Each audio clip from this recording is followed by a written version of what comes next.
Imagine living in an age where your mind can become a pile of firewood. One statement about the stars could get your tongue clamped in iron and your body burned in a crowd of people.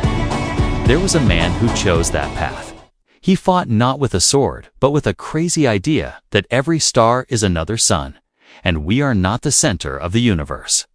This is the story of the man who chose fire as a tool of execution for a truth the world was not ready to hear.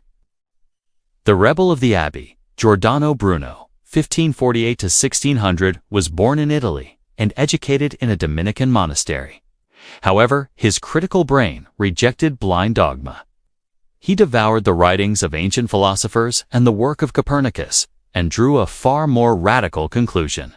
When Copernicus declared the sun the center of the solar system, Bruno went further. The universe without borders. He declared the universe infinite, without a center.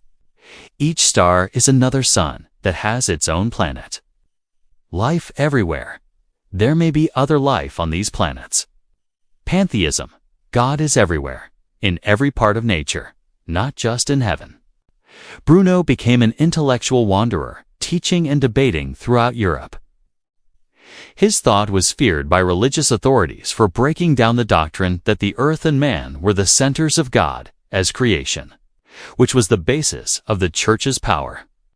Arrested by the Inquisition in 1592, he was imprisoned and interrogated for 8 years. Despite being tortured and threatened, he refused to withdraw his statement. On February 17, 1600, in Campo dei Fiori, Rome, he was burned alive as a heretic. His tongue was clamped so that he couldn't speak. His last words to the judge became legend. "You may be more afraid of imposing this punishment than I heard it." Centuries later, modern science proved the truth of its vision. The universe is infinite.